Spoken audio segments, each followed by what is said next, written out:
All right, so our next panel discussion is going to dive a little bit deeper into something that's come up a few times already today, which is the arena experience, and more specifically the fan experience for those who are attending these esports events. My name is Hogan Ketchum. I'm the Director of Production at SVG, and I'm going to have my panelists introduce themselves, and we'll get into it. So I'm going to start off with Kevin, and actually before I do, Ross Video is a sponsor of this panel, so we really appreciate their support. And I'd love to have Kevin touch a little bit about Ross Video's role in the esports space, and specifically that transition from a more traditional broadcast vendor into this esports world. So, thanks, Karen. Yeah, Ross Video. I think a lot of people in this room have heard of Ross Video before. I'm the Director of Sports and Live Events for, global, I guess now, for Ross Video. We've been involved with fan engagement and, venue, sort of traditional sports production for many, many years. And I personally have as well. I've worked in the industry for quite a lot of time. And we've worked in, a lot of professional sports venues, as well as collegiate venues, NCAA.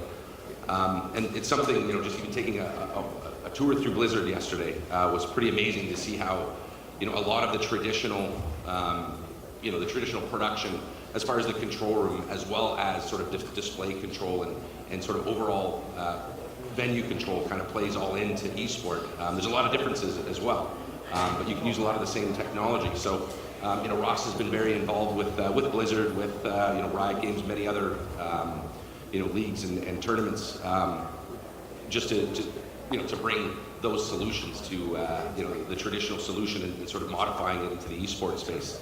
I still think there's a lot to learn and a lot of different things we can do to try to standardize those solutions. But yeah, Ross has been very involved, not only in the back of house production and the traditional production, automation, as well as front of house, and then sort of overall facility control. So we're just looking to keep growing in the space, and happy to be here today. Thank you, Kevin. And for the rest of you, would like to introduce yourselves and talk a little bit about your role in the esports space. Sure, my name is Pete Emminger. I met a number of you yesterday when we hosted tours over at Blizzard Arena. So at Blizzard, we actually have 3 arenas globally. A lot of people are only familiar with the one in Los Angeles, but we actually have a second in Taipei that actually opened 6 months before the one in LA, and we have one in Columbus, Ohio that's called MLG Arena. And so at Blizzard, I run our broadcast group, and our arena is within the broadcast group, but also broadcast tech, transmission, production, post-production is all within our broadcast group at Blizzard. Thanks, Bob Jordan, venue consultant. Most of my career, or almost all my career, has been in the traditional sports space, venues, stadiums, arenas, racetracks, ballparks, etc. About a year ago, I'm not going to say I was really smart about it, but I started seeing the esport world start developing. And in that last year, I've been migrating a lot of what I would consider was the best practices from the traditional sports space, looking into the esports. Because a lot of the questions and the comments that we've even heard so far today were questions and comments that we talked about 2 decades ago in traditional sports about fan engagement, monetization, the brick and mortar space, and how does that meet what we are doing for the athletes and for the fans themselves. Michael Little, Artistic Resources. We do consulting and systems integration. We're here by the lovely auspices of my friend Marty Meyer, wherein we kind of found ourselves in a deep immersion of an environment, a culture, subcultures that were always surprising day to day. It's, I'll paraphrase the expression that I used at a SIMPTE presentation, you don't know what you don't know. And when someone comes up to you and presents the challenge of, oh, we have 22 more deliverables, can you get that in the next hour? I'm sure it's not a problem, you guys are all over this. So that's what we do. We do integration for a variety of challenges inside sports and several other arenas. Hi, Darrell, Wenhardt, CBT Systems. Been doing television systems integration since the early 70s. We're still doing consulting and integration. I had a great theme that I was going to weave into this fan experience thing that we're going to talk about here, but Jeff Jacobs stole my thunder with his "It's All About Storytelling" thing. But when Nelson Rodriguez mentioned his "oh shit" moment, I thought of mine. It was 42 years ago. I thought I'd just take a second and share that with you because I think it may have been one of the very first events that we're now talking about being esports. 1976, San Diego Sports Arena, 3 large screens and 3 Pong games. Who remembers Pong? All right, 3 Pong games on the floor, and the general manager of the sports arena, who was a roommate of mine in college, calls me and says, we're having this Pong thing, and they can't get the picture up on the screen. So grab another engineer, we go down there and look at this, and they've got these Pong games. There's no video out, it's a computer. And they've got these 3 GE light valve projectors. None of them could converge, but so we fix it for them in about 2 hours. Pretty cool. But the owner or the promoter of the game was so taken by our ability to do that for him. He says, this game gets kind of boring just running back and forth along the baseline with 3 different panel sizes. Could you guys come up with something for us? So at the time, predecessor company of mine, Centro Corporation, we were doing not only systems integration, but we did product development. So at the time, National Semiconductor had just released the first 16-bit microprocessor. We thought we had enough processing power in that chip to actually develop a game. And in 2 months, we did. You look at that today, that would be a lot longer. But we worked a lot of hours in those days. Anyway, we developed this game. The big difference was, if you remember, a Pong first started with just a rheostat that moved it along the baseline. We added the joystick, and then we added a little button on the top that allowed you to put English on the ball. So it changed the game. The promoter took it to the Chicago Gaming Show. It was a huge success. He came back and he says, I want to give you guys 10% of my company. Up to that point, he had paid us $30,000 to develop that game for him. And we says, nah, nobody's going to watch video games. We're outdoor sports guys. So we says, give us another 10 grand and we'll be happy. 2 years later, he sells his company to Bally's. You do the math, for $20 million. So that's how I did not earn my first $2 million. Now I'll try to weave into what we're doing here today. We had the privilege of working with Riot Games to build their first facility. It didn't go in Santa Monica. It went into temporary studios in Manhattan Beach. And in that process, that oh shit moment of mine turned into another oh shit moment, and that was this video gaming stuff is serious, because we were now bringing serious production power to these things. So that's my background on it, but I think we all recognize that this is it's a paradigm shift here on how we're now applying what's been established for us, old school broadcast techniques and quality of equipment into these new quality events. Absolutely. So Pete, I'd like to start with you to talk a little bit about Blizzard Arena. It seems like about half the people in the audience were able to see it yesterday, so thank you once again for that. But for those who haven't seen it, talk a little bit about the setup, and specifically, what did you have to consider in terms of the design for the fan experience? How did you keep the fan experience kind of top of mind throughout that process? Sure thing. So I actually started with Blizzard on Blizzard Arena as a consultant before I worked at Blizzard full-time. I owned a production company, and then I eventually moved in-house. One of the primary drivers was to build Blizzard Arena, and the primary driver behind that was Overwatch League.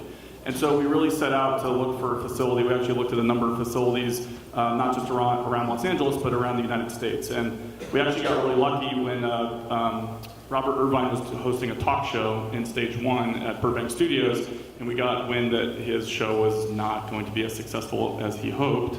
And so we quickly moved in right when he moved out. And so that sort of drove a lot of our decisions, is moving into an already audience-rated and audience-ready venue. And then we tried to layer in a number of things. Sort of somebody talked earlier, Yvette talked about the need for fan experience and the long days. And so we worked on a format for Overwatch League to keep our match days shorter than the traditional match days. And then we also introduced guest experience items like a store, concessions. And actually, one of the #1 issues we had during the season was actually a lack of hot food concessions, and people can only eat so many potato chips and candy bars and Red Bull. Turns out they actually do want nachos and hot dogs and hamburgers and pizza. And so we actually, yeah, totally. And so we actually did roll that out. I actually just started for BlizzCon opening week, so now we actually do have hot food service at the arena there. So I don't know. I think that's a pretty good overview, sort of how we approached it at the arena there. Okay, great. And Kevin and Darrell, you're both involved in the esports arena out at the Luxor in Las Vegas. Talk a little bit about your experience and how the fan engagement played a role in that build from your perspective. I'll tee it up for you. One of the unique things that I've discovered, the first was with Riot, and then when Drew Ohlmeyer asked us to come in and help him with the esports arena in Las Vegas, was that in traditional sports, you've got the event going on that's being produced, and then you've got a replay system, and it's typically its own separate production, and it's terrific stuff, which Ross has got a big part in most of that around the country. And then you get the broadcast or the streaming component, which is typically a completely separate production layer on top of that, but they don't share the equipment. Sometimes they share some camera resources and some replay resources, but typically not the whole thing. What we found out, particularly in Las Vegas coming in there, is we were able to work off a unified platform. We shared the same routing switcher, we shared the same communication system. When we got into character generation, things like that, production switching, we were able to share a lot of the same resources. So that was a difference that we developed there. The other thing that was in particularly strong here was, which is different than traditional sports, and the guys had mentioned it earlier about the casters. The casters call the game live in the event. So you could imagine being in any typical sporting event and hearing the radio cast coming over the PA system. It's almost like what we have in the arenas. So one of the things we discovered, and it's very important, is the intelligibility, because the people in the audience want to hear this stuff. The intelligibility within the venue. So acoustics is very important, and audio is very important. And then we get into the game itself. I'm going to hand it off to Kevin, because he and Ross are all over this inside the arena showpiece. Right. Yeah. We, in that facility, it continues to change. I guess we continue to learn as well. I believe the production staff at Allied Arena continue to learn how to, what they need and where they're going with their production. Being able to use, what we're looking at now is using real-time render engines for the main display. So there's the back-of-house graphics, there's the front-of-house production control room, there's production switching. How do you manage all the different feeds that are coming in? And when I guess as I learn in the space as well, I kind of look at my experience in a traditional production truck, my experience in venue production and sort of the collegiate space, where now with ESPN3, which is a huge a huge environment or a huge market, where we've got control rooms where they're creating a streaming broadcast as well as the in-venue broadcast, and being able to unify it all again, like you mentioned, being able to share resources from different from different router from the same router, and be able to to be able to trigger all the multiple devices, data integration, all that type of thing. It really makes a lot of sense to try to unify all the equipment, and then also put a layer on top of it, because when, as you mentioned, as shoutcasters or casters are calling the events live, you need to be able to react, and you need to be able to to display the the gameplay that they're commenting on. You need to be able to react, and sometimes you're using a lot of different graphics, different data's binded to different graphics. You want to be able to display that right away. So what we try to do is put a sort of a layer over top of a control system that can be operated by people that might not be traditionally have a lot of experience in traditional broadcasts with production switchers and stuff. So It's pretty interesting, like to me, just the amount of different feeds that are coming in, how you manage everything. You know, just again walking through Blizzard yesterday and just seeing what your setup is like and how everything works, and it seems like a very well-oiled machine. But it really took some time.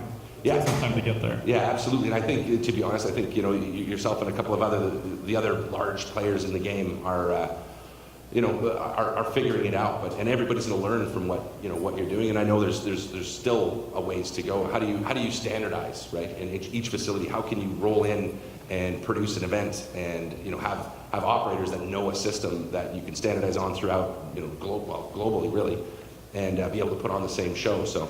But yeah, lots of different challenges. I think Allied Arena is just going to continue to get better and better in the future.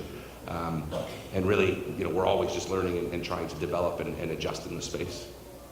So this I'd like to open up to everyone. What are the biggest benefits to building an esports specific arena rather than putting your tournament in an established arena like a Staples Center or Madison Square Garden?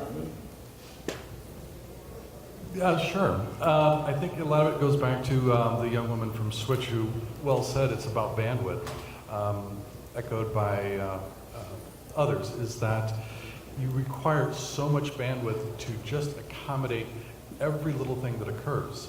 There is oh, by the way, we need to develop a feed for the CW. We need to develop a feed for multiple feeds for international, multiple flavors. So it's not only picture, but it's also all the flavors of audio.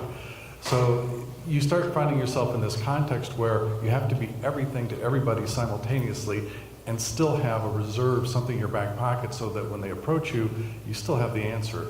And that's an ongoing challenge. Bandwidth to the furthest, what's the old expression? Bandwidth to the last mile. And the last mile is always the difficult trod because you've got to try to maintain that flexibility to the last possible gasp. And so when you're trying to do, a satellite uplink or other mechanisms to try to find your deliverables, it becomes a huge, huge challenge. The one thing we discovered over and over and over and over again was you just can't have enough. 22 channels of EVS, no, let's go for 40. That ought to be close. We could almost capture, no, we're gonna need a little more bandwidth. How many petabytes are we burning today?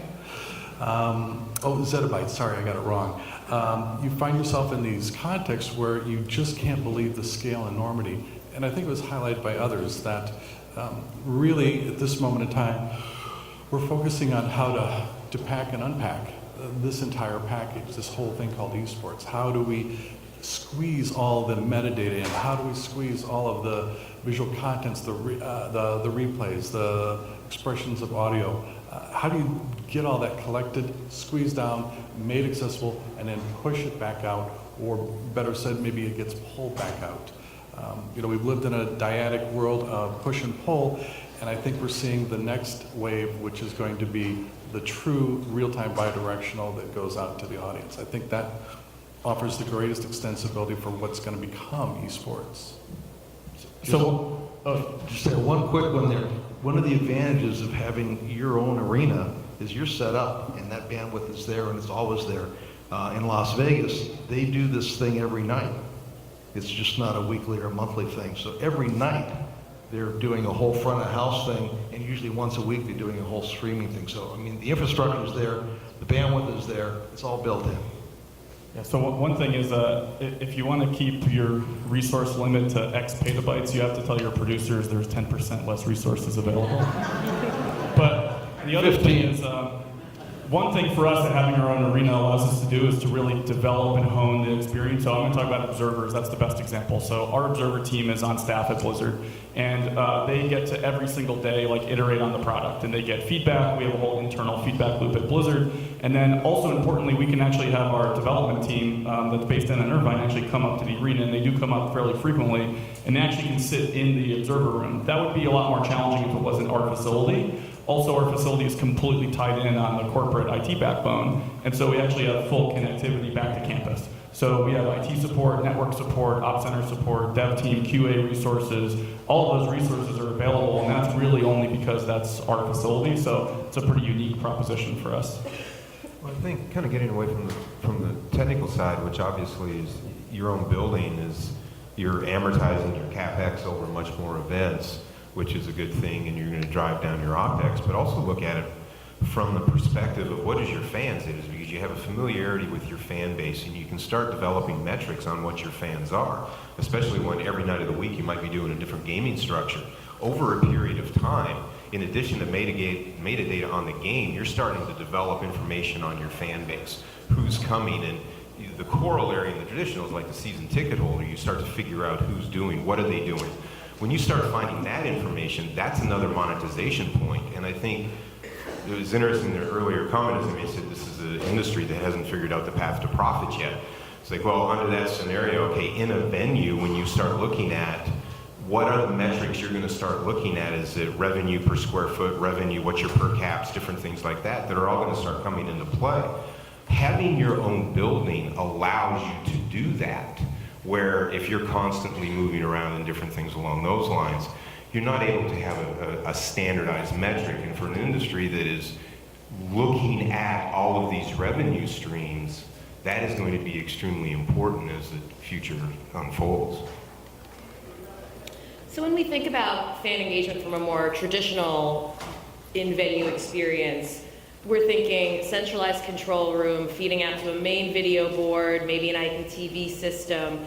How does that translate into esports? Is it the same thought process of creating a broadcast quality control room that feeds to a main display, or is it different? So for Overwatch League Finals, we were at Barclays Center. They have a really great modern control facility that controls all LED scoreboards. We didn't use it. The reason we didn't use it is actually kind of what Kevin talked about. Like we operate as an integrated show. It's something I talked about on the tours yesterday. So we're one control room, screens controls in the back row of our control room.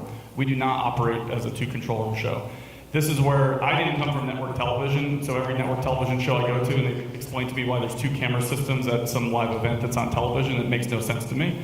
So we don't do that. And as a result, I think we get a much better experience. And it's kind of what we've all talked about, like the experience and hearing the commentators. It's where esports is different than sports. It is a little bit different.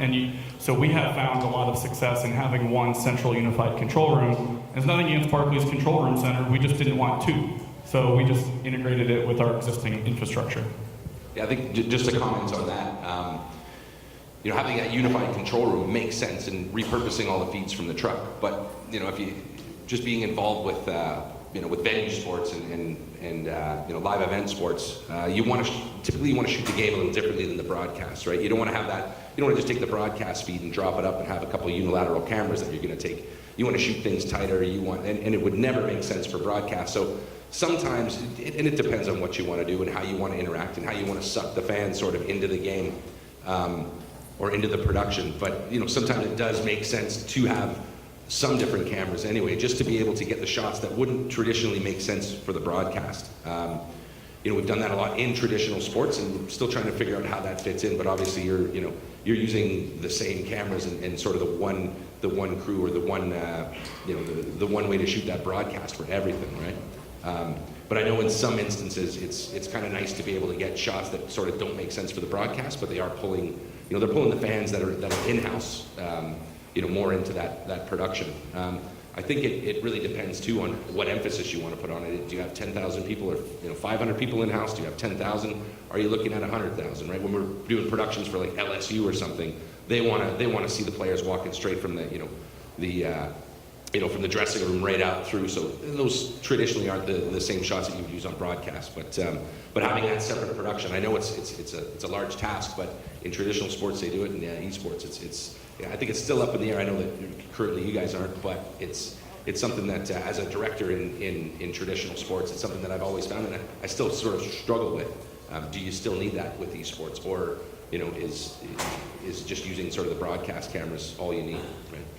In Esports Las Vegas, we actually have two control spaces. We have a front of house control, which gives those operators actually a view of the arena front.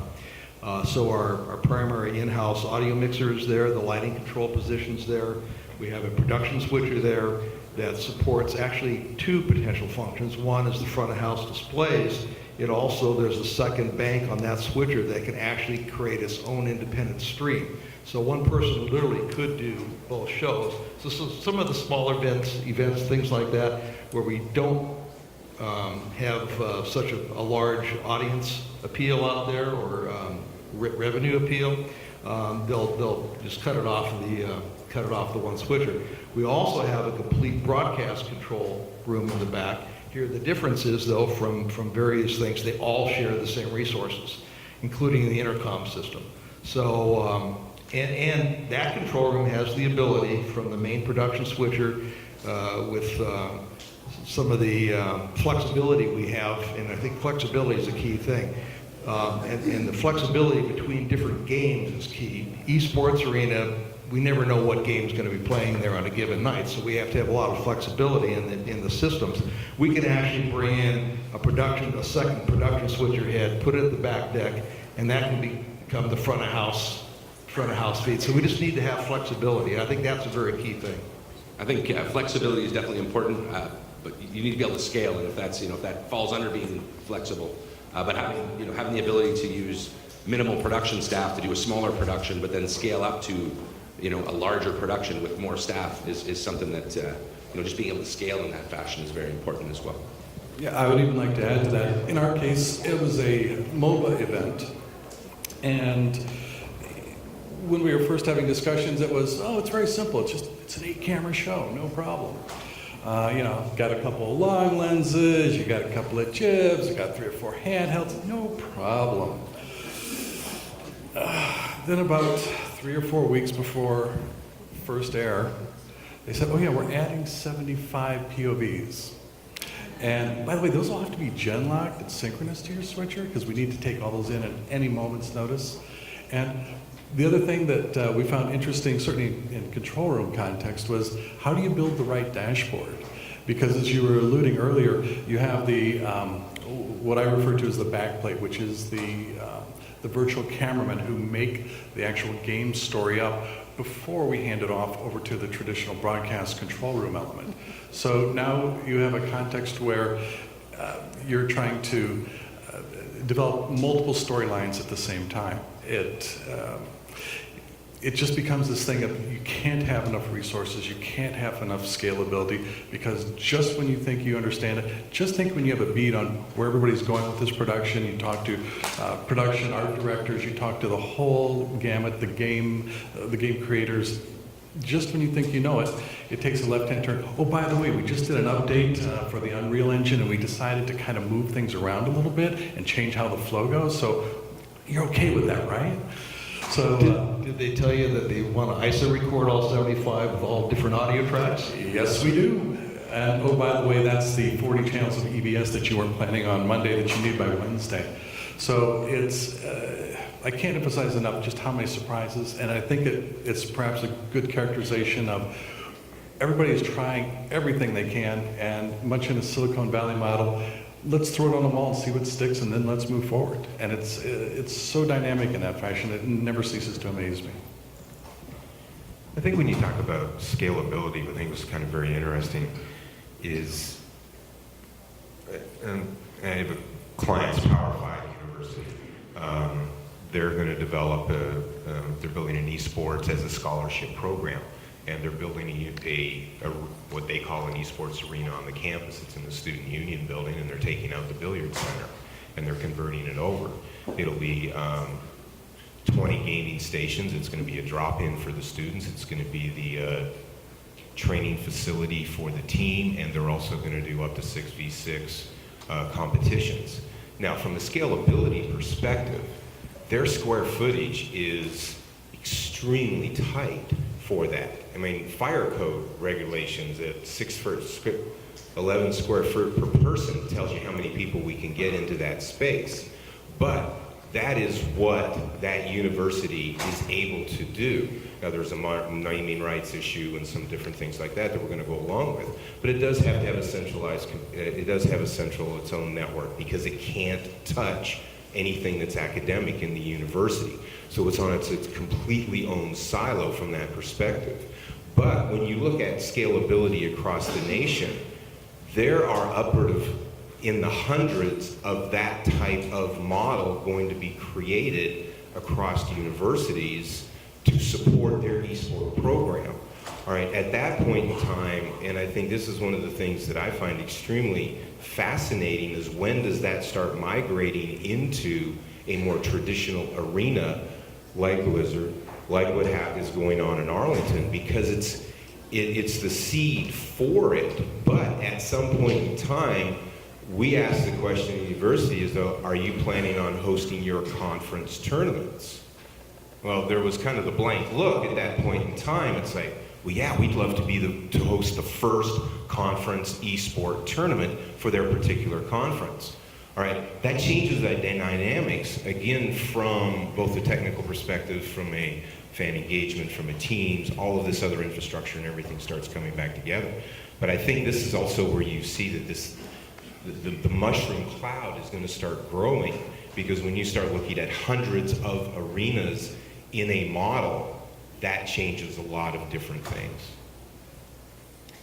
We've touched on video, and I want to make sure we're able to touch on audio as well, because that's such a huge component of the fan experience. What are some of the biggest considerations that have to be made for the audio experience for fans that are attending these events? I'll take it first round here. First priority is good audio for the audience that's there live. That requires a properly conditioned space. Most arenas around the country, one way or another, get bands in there and musical acts and things like that. So they've looked at some of that. But when we look at these things, you have to start with a good acoustical environment to start with, and then you layer on top of that a very good sound system. And it all has to play very nicely with the broadcast A1 mixer that's also trying to capture this and give the fan at home also the very real experience. So it's just a matter of resources, sharing channels and the like. But audio is a big thing. It drives it. If there's an audio problem, that's the first thing you detect as a human being. And I think audio is very often overlooked. I think we too often put particularly the video technology ahead of things, but I think we need to take a step back with some of this, really respect the fan experience within the arena itself that are there. And these people are there. In most cases, they paid some good money to get in the door. I think they deserve a good experience there, but you got to start with good acoustics. Anybody else want to jump in, or? Well, I'll echo all of that, and that's a good starting point. It's the idea of developing 200 or 300 mixed minuses. How do you start thinking about it in that context? Because the needs for audio are so varied and so unique and so particular. A small example is if you have 75 headsets, 75 gamers, groups of 5. How do you now create an audio template that allows or disallows per game rulings to allow communication? So are you allowed to talk to a coach behind you? What time during the gameplay do those ideas occur? So how do you instantly apply these snapshot templates left and right to try to accommodate all the rule sets that are being presented to you in use cases, if you will? And that's only on the production side. You haven't even talked about deliverables yet. That's, again, another interesting moment. And I think bouncing off that back to venues, there's a lot of potential for growth for how we extend out the media, not only inside the stadium but outside of it. So you have the immediate vicinity and the near outside of the venue. Is it just a hot dog stand? Is it just a beer stand? Is it just a Red Bull stand? All of these choices are things that have not been, to my experience, really nicely developed yet. They're in their infancy, and they echo what we know traditional bat and ball.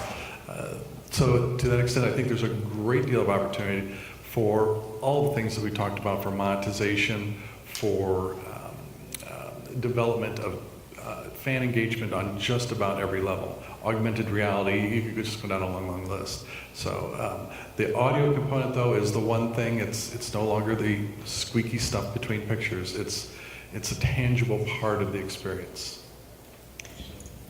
We have a few minutes left. Are there any questions? Oh, right there. Jason's coming around with the microphone.